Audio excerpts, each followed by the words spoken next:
Vamos a continuar comentando la obra más importante de Friedrich Nietzsche, Así hablaba Zaratustra, en el capítulo de la virtud dadivosa o la virtud que hace regalos. Resalto aquí primero cuando dice que no es la degeneración, hermanos míos, la peor de todas las cosas. Cuando el alma dadivosa está ausente, caemos en la degeneración. Nuestro camino se dirige hacia las alturas, de la especie a la superespecie. Nos estremece el sentido degenerado, nos horroriza el sentido que dice, todo para mí. Nuestro sentido se eleva hacia las alturas, así se convierte en el símbolo de nuestro cuerpo, el símbolo de una elevación. La degeneración empieza cuando uno quiere todo para sí, la ambición, la avaricia. La avaricia es la raíz de todos los males, dice Agustín de Hipona. Es lo contrario al alma dadivosa, al alma que da, que se desprende de lo que tiene. Antes de esto había dicho justamente la diferencia entre el egoísmo bueno y el egoísmo malo, o el egoísmo sano y el egoísmo enfermo. El egoísmo sano es aquel en el cual uno quiere tener todo para sí, pero para dar justamente. Por eso es que habla de la virtud dadivosa, algo que da, que hace regalos a los demás. Esto es algo bueno, que uno quiere acumular mucho en su alma para regalar, para dar. Y esa ambición de acumular en el alma sería un tipo de egoísmo, un egoísmo sano, como dice, porque después uno se desprenderá y hará dádivas a los demás. Algo similar a lo que había dicho Aristóteles antes sobre la liberalidad. Liberal es aquel que da, que se desprende de lo que tiene. Y para tener y acumular hay que ser egoísta. Ese sería el egoísmo bueno o sano. El egoísmo malo es aquel en el cual uno quiere tener mucho, pero no quiere desprenderse, quiere acumular sin cesar, sin dar a los demás, o sin dar a nadie, o sin compartirlo. Eso es la degeneración, cuando dice aquí, todo para mí. Así uno no se eleva hacia la altura, sino que cae directo a la bajura. Luego después más adelante también dice aquí, cuando vosotros mismos os eleváis por encima de la alabanza y de la censura, y cuando vuestra voluntad, la voluntad de un hombre que ama, quiere dirigir todas las cosas, ahí está el origen de vuestra virtud. Cuando despreciáis lo que es agradable, el lecho blando, y cuando para reposar nunca os consideráis lo suficientemente lejos de la molicie, ahí está el origen de vuestra virtud.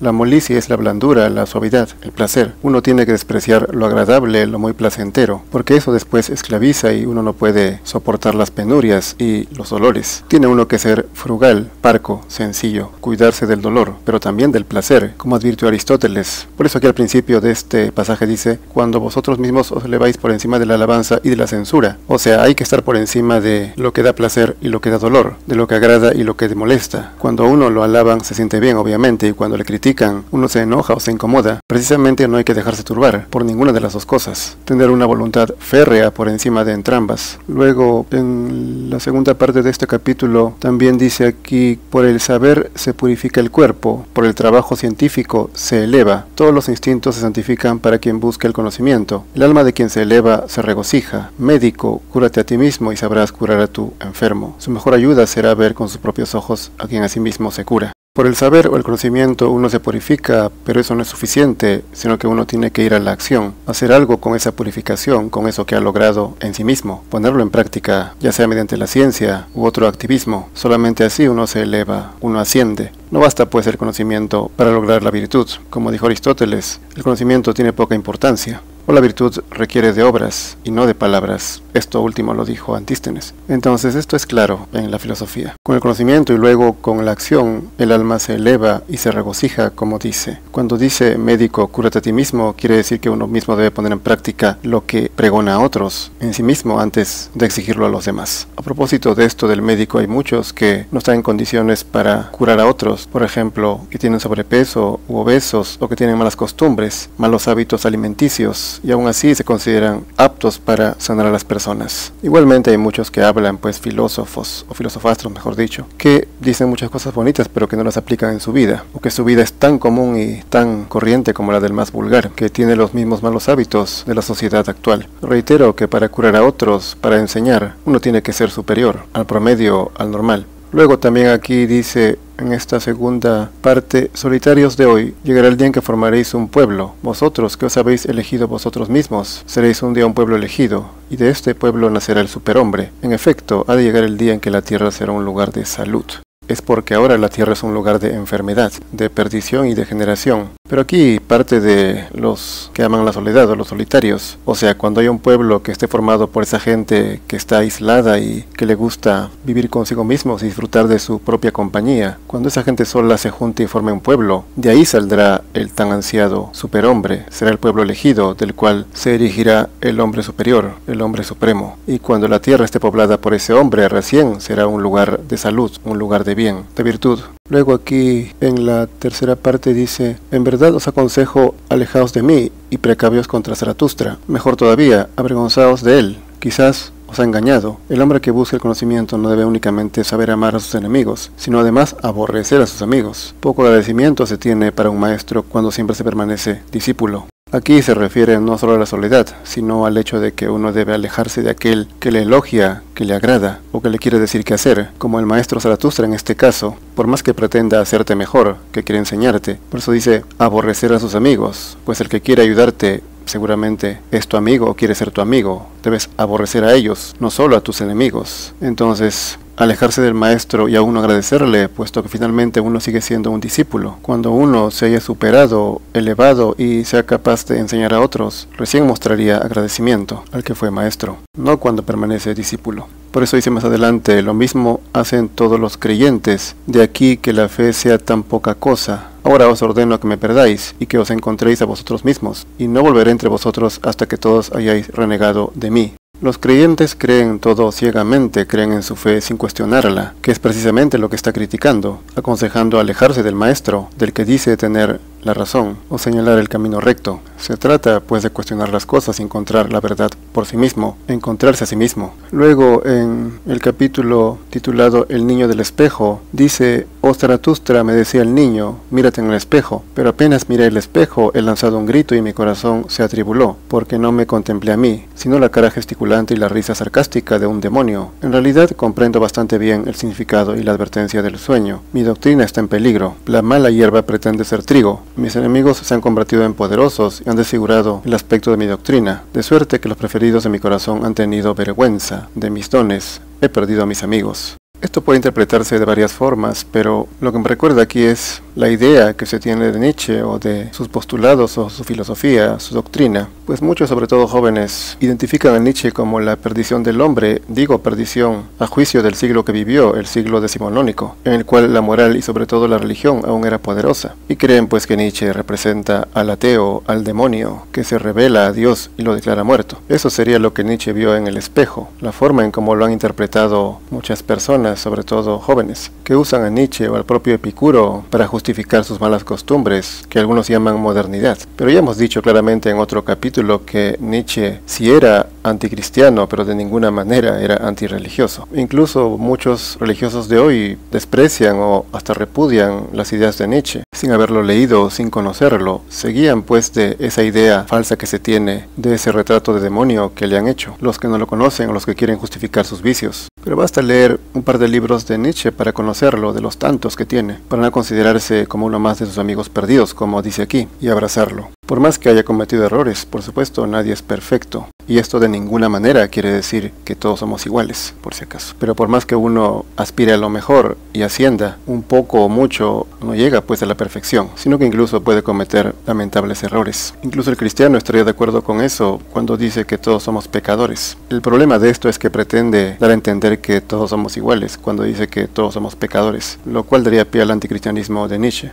Luego, más adelante en el capítulo titulado de las Islas Bienaventuradas, dice aquí: en otro tiempo se decía, cuando se contemplaba los mares lejanos, Dios. Pero yo os he enseñado a decir superhombre. Dios es una conjetura, pero yo quiero que vuestra conjetura no vaya más allá de vuestra voluntad creadora. ¿Sabréis vosotros crear un Dios? No me habléis pues de ninguno de los dioses. A pesar de todo, vosotros podríais crear el superhombre. Quizás no lleguéis a hacerlo vosotros mismos, hermanos míos, pero vosotros podríais transformaros en padres y ascendientes del superhombre. Que sea vuestra mejor creación. Dios es una conjetura. Digamos que Dios es un imposible, algo más factible, más alcanzable es el superhombre. Está en uno llegar a serlo o contribuir para que surja en un pueblo, criando con valores a las nuevas generaciones, criando uno mismo, quizás a su hijo, acercándolo más a la perfección que él no pudo ser. Crear un Dios es el objetivo, relegando a ese Dios antiguo, que sería una conjetura. Mas Dios es Dios, y donde hay Dios, hay religión.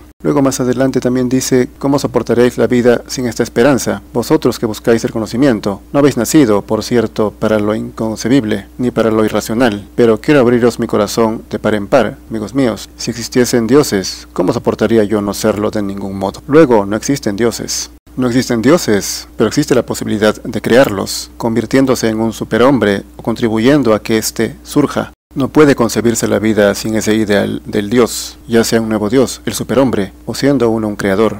Continúa, dice, Dios es una creencia que dobla todo lo recto y hace caer todo lo que está en pie. ¿Cómo? Ya no existiría el tiempo y todo lo perecedero sería mentira. Sin duda Dios lo revuelve todo, puesto que es un imposible, como dice, o en este caso lo que siempre ha sido incluso desde la antigüedad, algo incomprensible que está más allá de la comprensión humana. Pues lo que se ha construido hasta ahora no se fundamenta en Dios, sino más que todo en la ciencia. Me refiero a la materia, pues en las ideas, otra es la que manda. Pero la mera noción de Dios podría destruir todo lo que se ha armado, este armatoste denominado modernidad. Tanto en materia cuanto en espíritu, la idea de Dios remecería todo. Por eso, en la actualidad, Dios es lo que menos hay. Por más que hayan millones de hipócritas que dicen ser religiosos, no siguen pues fielmente los preceptos de su religión, sino que están bien adaptados a la enfermedad global. No obstante, Nietzsche habla de crear al superhombre o llegar a ser un superhombre, que no es nada más y nada menos que una suerte de Dios, que aún no existe pero que es una posibilidad. Y así más adelante dice en este capítulo, muchos dolores y muchas metamorfosis son indispensables para que nazca el Creador. Sí, es preciso que en nuestra vida, oh Creador,